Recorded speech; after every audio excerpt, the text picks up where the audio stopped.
orang yang membaca Al-Quran, orang yang memahami arti Al-Quran.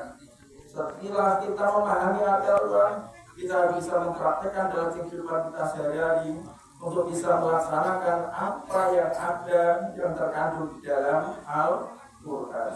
Tidak hanya bisa pandai membaca saja, tidak hanya bisa mengartikan saja, tapi yang lebih penting adalah bagaimana kita bisa melakukan tiap hari kita, yaitu seperti apa yang ada di dalam Al-Quran.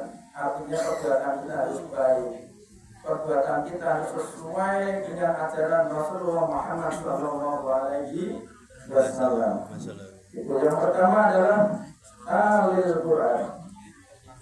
Dan Al-Quran terus kita galakkan, terus kita baca, agar kita selalu mendapatkan keberkahan dari Allah Subhanahu wa Ta'ala. Kemudian surga yang kedua yang dirindukan Allah adalah wahafidil lisan, orang yang bisa menjaga lisan kita. Lisan walaupun kecil, tetapi sangat membahayakan, setajam silat.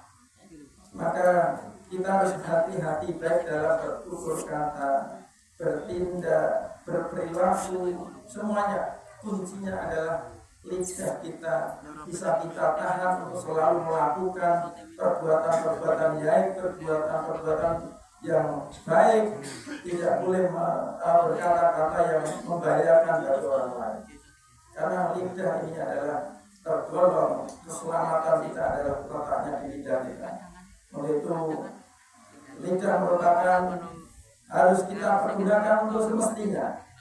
Banyak kita membaca Al-Quran, banyak kita berzikir kepada Allah, banyak kita untuk melakukan suatu perbuatan-perbuatan yang baik agar kemanfaatan lidah ini betul-betul kita gunakan dengan baik. Insya Allah orang yang bisa menjaga lidahnya akan didudukan surga oleh Allah Subhanahu wa Ta'ala. Bapak Ibu yang dimuliakan Allah Subhanahu wa Ta'ala, dan orang yang dirindukan surga yang ketiga oleh Allah adalah wamut'inil jihad, yaitu orang yang memberi makan kepada orang yang telah lapar. Mungkin banyak saudara kita, mungkin banyak tetangga kita yang gak mampu, kadang makan sehari, kadang hanya sekali. Kadang saudara kita mampu makan satu hari hanya 2 kali. Kalau kita mungkin 3 kali, kadang 4 kali semau kita, karena kita punya uang. Kadang makan apapun, kadang kita berusaha untuk bisa membelinya. Tetapi bagi mereka, banyak mereka yang tidak mampu makan hanya gara-gara mereka lemah ekonominya. Mereka tidak punya uang untuk bisa membeli makan beras, tidak bisa memberikan, tidak bisa membeli cabai, tidak bisa membeli lauk pauknya. Sehingga kita sebagai orang yang tahu di sekitar kita harus bisa membantu mereka bagi orang-orang yang tidak mampu untuk makan. Insya Allah orang yang mau memberi makan kepada orang yang kelaparan akan dirindukan surga oleh Allah Subhanahu wa Ta'ala. Bapak Ibu yang dimuliakan Allah Subhanahu wa Ta'ala, salah satu orang yang dirindukan surga tadi adalah yaitu orang yang beri makan kepada orang yang kelaparan. Kemudian yang keempat adalah yaitu fi sahri Ramadan, orang yang berpuasa di bulan Ramadan. Alhamdulillah, kemarin kita sudah melakukan puasa bulan Ramadan secara penuh, 1 bulan penuh kita melaksanakan puasa.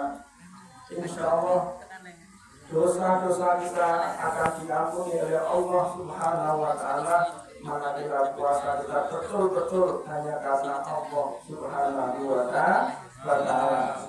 Karena banyak orang yang berpuasa, orang yang lapar, orang yang dahaga, tetapi mereka tidak diterima puasanya oleh Allah Subhanahu wa Ta'ala hanya gara-gara mereka hanya bisa mendapatkan yaitu lapar dan dahaga saja. Untuk itu belajar dari apa yang di dalam hadis ini, maka kita mulai sekarang mari kita bersama-sama untuk selalu yaitu berbuat baik seperti apa yang dilakukan oleh Rasulullah Muhammad SAW agar kita mendapatkan yaitu takwaan yang betul-betul takwa kepada Allah Subhanahu wa Ta'ala, dan puasa kita diterima hingga sekarang bulan Syawal kita saling memaafkan satu dengan yang lain. Semoga kita diampuni dosa-dosa kita oleh Allah Subhanahu wa Ta'ala, sehingga kita di bulan Fitri ini kita menjadi seperti yaitu bayi yang baru lahir, suci, bersih, tanpa ada dosa dan noda sedikit pun. Mari setelah kita Syawal ini, kedepannya masih ada 11 bulan yang akan datang dan nanti bertemu Ramadan kembali. Mari kita interogasi diri, setidaknya di bulan-bulan setelah Ramadan ini kita sama seperti bulan Ramadan, baik akidah kita, ya baik kepercayaan kita kepada Allah, takwa kita kepada Allah, ibadah kita kepada Allah, iman kita harus selalu meningkat agar kita mencapai derajat dua Allah. Ini